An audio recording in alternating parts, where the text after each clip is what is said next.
Hi, my name is Mark Float. I am an architect. I live locally and I became involved in the 7 Sibley Street Sustainable Hub about 9 months to a year ago. I'm involved in the forums initially, and then I've become involved as part of the design team working towards this concept plan, which is the stage we're at up to today. The purpose of this little piece of film is really as a discussion or an introduction to the people who haven't perhaps been part of all of that process, and to give you an update and a kind of background to how and where and when we got to this stage in the project. So up to this point in October 2013, where we are is we've just a month ago launched the initial concept plan.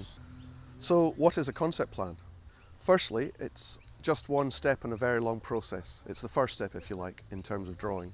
A big picture idea, trying to capture all the different bits of information, the ideas, the thoughts, where we've got to this stage. Trying to capture that on a piece of paper that allows us to focus on that in the future and then to develop more detailed plans as we move forward. So it's very important to understand that this is not a building design, it's a concept plan. It's a framework, if you like, for future ideas. However, it is very much a representation of where we've got to date, a vision, if you like, for and a way that we can move forward with this project. So let's talk about a few factors that influence or help us generate the concept plan. Obviously, one of the key factors are the environmental and climatic conditions prevalent on the site already. Issues such as prevailing breezes, the orientation relative to the sun, how we deal with the incredible amount of rain we get in this part of the world, so how we deal with water storage and how we deal with water runoff. So how we deal with the environmental impacts on the site. The second key issue is the landscape or topography of the site. As we know, it's quite a steeply sloping site. There's about a 6-metre change in level from the front to the back, and there's again a 6-metre level as we kind of move down in the terraces from Sibley Street down onto the site, onto the old skate park site, and then onto Peace Park and the new skate park. So there's some quite interesting topographical issues. There's also 2 swales of trees and landscape already there. So those are important things to work with in the master plan. So a third key issue is the access onto the site. Now that's both for pedestrians and for vehicles. And finally, it's about how we accommodate a range of built spaces, open spaces, a variety of different functions within the built space on the site. So before we go into that detail, I think it'd be good to just take a step back and try and understand how we actually got to this stage.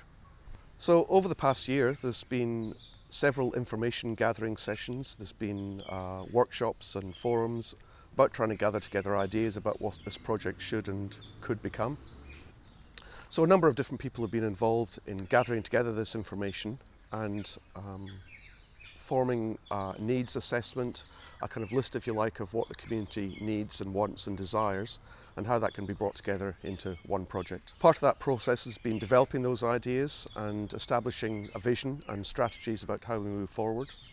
There's been a series of 2 or 3 planning forums and workshops, culminating in the a design forum attended by some 80 to 100 people, where for a good 5 or so hours people sat around in groups and tables working on different aspects of the project. And what came out of that was a document called the Outcomes Report, which is a very useful piece of information which has essentially become the project brief. And as the design team, or as part of the design team, we've used that all the way through the process in trying to analyse and kind of make sense of a number of different ideas and how we can bring them together into one format, one plan for one project. So the first thing that came out of that process very strongly was a desire in the community to keep the existing house. It's not in a good state of repair, but it certainly is available, and there is the opportunity to show it as an example of how to renovate, to remodel and to recycle an old building and give it a new life and a valid life in this new project. So having established that the building should be kept, it was then looking about where it should be best located. And a very strong outcome from those forums was that the building really should be relocated to the street front, where it can have an immediate access to the street rather than and actually take on a new use as a commercial or either as an office space, a space to rent out and gain some income over the next 2 or 3 years, or indeed as an information display centre for the project itself. So by moving that onto the street, we get direct level access at street level, and we also free up the rest of the site for other activities in the short term. Understanding, of course, that this project will probably take place over the next 5 to 6 years. So it's very much a staged project. Obviously the site has particular issues in that it's quite steeply sloping, particularly off the street. There's a major change in level of some 6 metres across the site, but a particular 3.5 metres or so drop from the street down to the flat part of the site, and then perhaps a further metre down onto the old skate park site, and then down again onto the park. So we can see that the site is almost a series of terraces, and we can use this to arrange both the buildings and the open space on the site. There are also a few difficult issues to address that we'll encounter on many sites, but issues of getting access for vehicles onto the site, for getting access for people onto the site. We know that we've got to provide car parking, we know that we've got to get delivery vehicles, we've got to get access for fire trucks, etc. But importantly, we know that we've got to get good and safe access for all people to make it easily accessible from the town, to forge connections and links to the community centre, to the school and to the park. So the more we can make this easy and part of a network of community spaces, the more it will get utilised and the more it grows and contributes to the town. So in addition to the external influences, the environmental influences, we have a number of building issues that we've got to address. So accommodating the types of spaces that we want to accommodate within the building,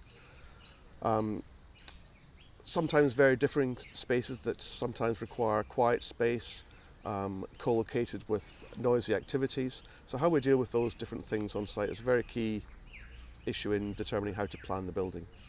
Dirty space, which for want of a better word became known as production space, but it's that type of activity like workshopping, like tool share space, like storage space, commercial or community kitchen type space where things are made and produced. So one space being dirty space, the second space being clean space. It's the space that it's more like a learning environment, perhaps seminars, teaching spaces, spaces where we can put on exhibitions, show each other what the type of activities and things that we've learned in our own environment, things that we can extract from other communities or other information.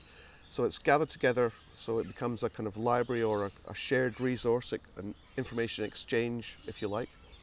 So it's very much about the sharing of knowledge and the sharing of ideas. So the third space is obviously the combination of those. It's the external space, the environment in which we're operating. And it's a very key part of this project, obviously, is the interaction between inside space and outside, how we as people involve and interact with our environment. So the workshop spaces can open up onto courtyards, the community kitchen opens up onto community gardens, the teaching space is very much accessible and part of the street, and opens up onto terraces or verandas, so there's breakout and discussion and ongoing interaction between all those events and activities. So what are the key ideas of this master plan? What are the main ideas that hold it all together? The first, coming from the idea of modularity and being able to stage the project so we can actually get started now, is to reutilise the existing building, to move it up onto Sibley Street so that we can get the project up and running. It also allows us to clear the site and start fresh. What it becomes in the bigger master plan is then the entrance to the site, the information centre, the reception, if you like, where you come to get the first piece of information about what the project is and what it has to offer. The next key idea is the introduction of the north-facing arbour or veranda. Now, as a device, this offers many opportunities in terms of how we organise the building and how we get round the building. It allows us to split the building onto two levels. This utilises the slope of the site, So by placing the learning spaces on the upper level, accessed from the street, we can then separate that learning space or the clean space from the dirty production space underneath.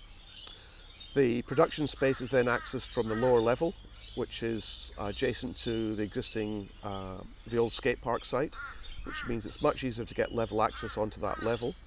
It means we can get trucks and deliveries or cars at that point.